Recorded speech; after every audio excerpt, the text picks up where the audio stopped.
Penyidikan kasus dugaan penyekapan dan penganiayaan sadis yang menimpa seorang wanita berinisial YTR, usia 29 tahun, di Kabupaten Bandung, terus mengalami perkembangan signifikan.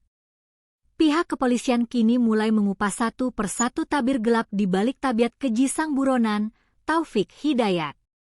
Langkah terbaru, penyidik kepolisian daerah Jawa Barat secara resmi telah melakukan pemeriksaan intensif terhadap mantan istri dari Taufik Hidayat. Langkah ini diambil guna menggali rekam jejak perilaku pelaku di masa lalu, sekaligus mencari petunjuk baru untuk mempercepat proses penangkapan. Kabid Humas Polda Jabar, Kombes Pol Hendra Rochmawan, memberikan konfirmasi langsung terkait pemeriksaan tersebut pada Selasa, 23 Juni 2026, saat berada di Desa Pasir Langu, Kecamatan Cisarua, Kabupaten Bandung Barat. Menurut keterangan Kombes Pol Hendra, mantan istri yang sudah lama berpisah dengan Taufik tersebut ternyata juga pernah mengalami perlakuan kasar yang serupa selama masa pernikahan mereka. Meski demikian, kepolisian menambahkan bahwa tingkat kekerasan yang dialami mantan istrinya dahulu tidak sampai separah penganiayaan yang menimpa korban YTR saat ini. Pemeriksaan ini diharapkan mampu memperjelas pola kekerasan atau pola perilaku psikologis yang dimiliki oleh pelaku. Lebih lanjut, Kombes Pol Hendra Rochmawan mengungkapkan bahwa saat ini seluruh jajaran kepolisian tengah bergerak secara simultan dalam melakukan rangkaian penyidikan serta pengejaran di lapangan. Lokasi-lokasi yang diduga kuat menjadi tempat persembunyian Taufik Hidayat terus diidentifikasi dan dipantau secara ketat. Demi menjaga efektivitas operasional, pihak Polda Jabar belum bisa menyampaikan secara detail mengenai teknis pengepungan di mana saja titik koordinat pelarian Taufik berada. Namun, komitmen kepolisian tidak main-main.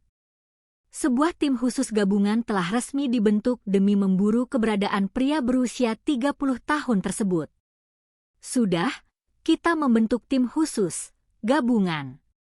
Insya Allah kita doakan semoga segera terungkap, tegas Kombes Pol Hendra di hadapan awak media.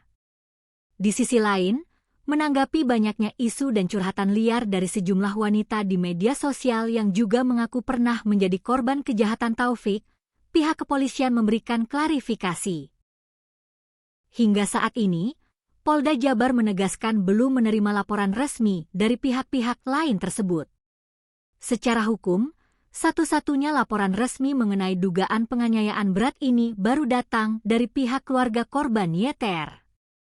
Pihak kepolisian menyatakan akan tetap menunggu dan siap memproses jika ada korban-korban lain yang merasa dirugikan dan ingin membuat laporan resmi demi memperkuat jeratan hukum bagi pelaku. Mari kita mengingat kembali bagaimana awal mula tragedi yang diperkirakan telah berlangsung selama kurun waktu 3 tahun ini akhirnya terbongkar.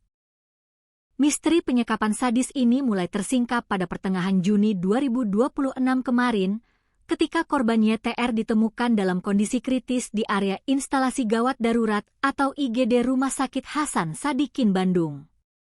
Pihak keluarga pada awalnya dibuat terkejut oleh masuknya sebuah pesan singkat dari nomor yang tidak dikenal melalui aplikasi WhatsApp. Pesan misterius tersebut mengklaim bahwa YTR sedang dilarikan ke rumah sakit akibat mengalami insiden kecelakaan lalu lintas.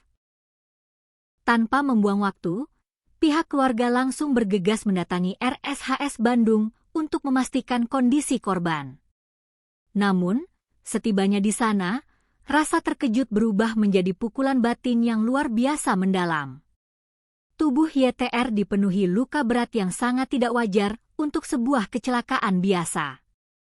Perwakilan dari pihak keluarga korban, Syahrul, menjabarkan secara rinci bahwa kondisi wajah saudaranya tersebut mengalami kerusakan yang sangat parah. Terdapat infeksi berat pada kedua matanya, luka robek pada bibir bagian atas, serta bekas sabetan senjata tajam di bagian kaki.